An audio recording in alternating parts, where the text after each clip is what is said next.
এখন শুনবেন বাংলায় স্থানীয় সংবাদ।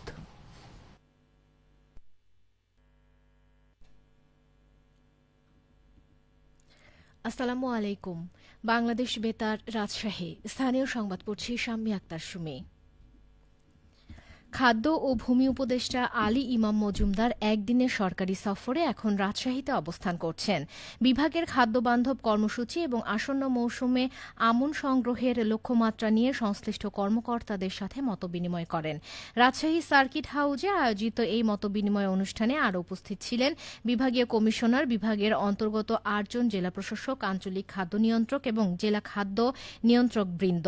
সভায় আমন সংগ্রহের লক্ষ্যমাত্রা নির্ধারণ এবং তা বাস্তবায়ন সহ খাদ্যবান্ধব কর্মসূচির সফল করা নিয়ে বিস্তারিত আলোচনা করা হয়। এ সময় প্রধান অতিথির বক্তব্যে খাদ্য উপদেষ্টা সংশ্লিষ্টদের উদ্দেশ্যে দিক নির্দেশনামূলক বক্তব্য রাখেন। বাংলাদেশ জাতীয়তাবাদী যুব দলের ৪৭তম প্রতিষ্ঠাবার্ষিকী আজ। দিবসটি উপলক্ষে দিনব্যাপী নানা কর্মসূচি গ্রহণ করেছে রাজশাহী মহানগর যুব দল। সকালে রাজশাহী মহানগর বিএনপি পার্টি অফিসের সামনে জাতীয় ও দলীয় পতাকা উত্তোলন, পায়রা, বেলুন ও ফেস্টুন উড়িয়ে দিবসটির উদ্বোধন করে সংগঠনটির নেতাকর্মীরা। পরে দোয়া ও মোনাজাতের আয়োজন করা হয়। অনুষ্ঠানে প্রধান অতিথি ছিলেন মহানগর যুব দলের আহ্বায়ক মাহফুজুর রহমান রিটন। বিশেষ অতিথি ছিলেন সদস্য সচিব রফিকুল ইসলাম রবি, সিনিয়র যুগ্ম আহ্বায়ক শরীফুর ইসলাম জনি, জেলা যুব দলের সিনিয়র যুগ্ম আহ্বায়ক ফয়সাল সরকার ডিকো। এদিকে দিবসটি উপলক্ষে সংগঠনটির পক্ষ থেকে আলোচনা সভা, বৃক্ষরোপণ, মসজিদে দোয়া মাহফিল ও দরিদ্রদের মাঝে খাবার বিতরণ করা হয়। রাজশাহী বিশ্ববিদ্যালয়ের কেন্দ্রীয় ছাত্র সংসদ, রাকসু, হল সংসদ ও সিনেটের নবনির্বাচিত প্রতিনিধিরা শপথ নিয়েছে। গতকাল বিশ্ববিদ্যালয়ের কাজী নজরুল ইসলাম মিলনায়তনে এই শপথ অনুষ্ঠানের আয়োজন করা হয়।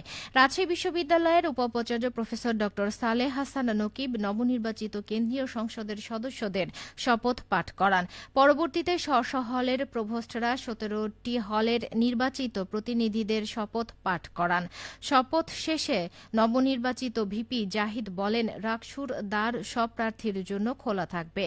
অপরদিকে জিএস শিক্ষার্থীদের স্বার্থে রাকসু ফান্ডের বিস্তারিত হিসাব চাওয়ার দাবি জানান। নবনির্বাচিত ছাত্র নেতারা জানান, তারা শিক্ষার্থীদের ম্যান্ডেটর মর্যাদা রক্ষা করতে চান এবং বিশ্ববিদ্যালয়ের চলমান নানা সংকট দ্রুত সমাধানের জন্য প্রশাসনের প্রতি আহ্বান জানান। উৎপাদন খরচের তুলনায় লাভ বেশি হওয়ায় রাজশাহী উপজেলায় পানের আবাদ বৃদ্ধি পেয়েছে। অন্যান্য স্বাদের কারণে জিআই পণ্যর স্বীকৃতি পেয়েছে রাজশাহী মিষ্টি পান। দেশের গণ্ডি পেরিয়ে মধ্যপ্রাচ্যেও রয়েছে রাজশাহী পানের ব্যাপক চাহিদা।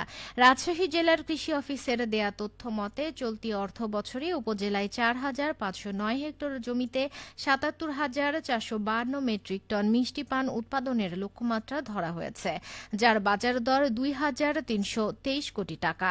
এই জেলায় ৩৯,১০০ জন পান চাষি ৩৯,৮৬৭টি বড়জে পানের আবাদ করছেন।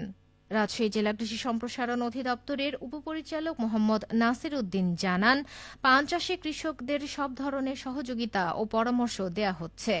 উৎপাদন খরচের তুলনায় লাভ বেশি হওয়ায় অনেকেই নতুন করে পানের বরজ করছেন। জেলায় উৎপাদিত পানের বাজার ২,২২৩ কোটি টাকার বেশি, যা আমের বাজারের চাইতেও বড়। রবি মৌসুমের সবজি আবাদে ব্যস্ত সময় পার করছেন নাটোরের কৃষকরা। এসব সবজির মধ্যে কপি, শিম, বেগুন, বরবটি, মূলা, লাউ এবং করলা উল্লেখযোগ্য। শীতকালীন এসব সবজি বাজারে উঠেছে গত ২ সপ্তাহ ধরে। শুরুতেই সবজির দাম ঊর্ধ্বমুখী থাকলেও ক্রমশ দাম কমছে। বর্তমানে খুচরা বাজারে ১ কেজি ফুলকপি এবং শিম ৮০ টাকা কেজি দরে বিক্রি হচ্ছে। একটি বাঁধাকপি ৫০ থেকে ৬০ টাকা বাজারে উচ্চ মূল্য প্রাপ্তির মাধ্যমে কৃষকরা লাভবান হচ্ছেন। কৃষি সম্প্রসারণ অধিদপ্তর নাটোর জেলা কার্যালয়ের উপপরিচালক মোহাম্মদ আব্দুল ওয়াদুদ জানান, সবজি উৎপাদন এবং বিপণন ব্যবস্থার ওপরে কৃষকদের প্রয়োজনীয় পরামর্শ দিয়ে যাচ্ছে কৃষি বিভাগ। শীতকালীন আগাম সবজি আবাদের মাধ্যমে লাভবান হচ্ছেন কৃষকরা। খেলার খবর ফুটবল। নাটোরের বড়াইগ্রামে নারী ফুটবল প্রতিযোগিতা অনুষ্ঠিত হয়েছে। গতকাল বিকেলে উপজেলা বড়াইগ্রাম পাইলট উচ্চ বিদ্যালয় মাঠে বড়াইগ্রাম পৌরসভা ও বড়াইগ্রাম খেলোয়াড় কল্যাণ সংস্থার আয়োজনে অনুষ্ঠিত হয় এই প্রতিযোগিতা। খেলায় ডিআরএসটি ফুটবল একাডেমি 1-0 গোলে রক্সি ফুটবল একাডেমিকে পরাজিত করে। খেলায় প্রধান অতিথি ছিলেন উপজেলা নির্বাহী অফিসার লায়লা জান্নাতুল ফেরদৌস। সবশেষে আবহাওয়া।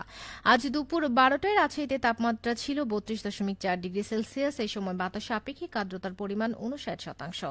রাজশাহী ও পার্শ্ববর্তী এলাকায় আজ সূর্যাস্ত সন্ধে 5টা 28 মিনিটে। সংবাদ শেষ হলো। আমাদের পরবর্তী সংবাদ দুপুর 2টা 5 মিনিটে।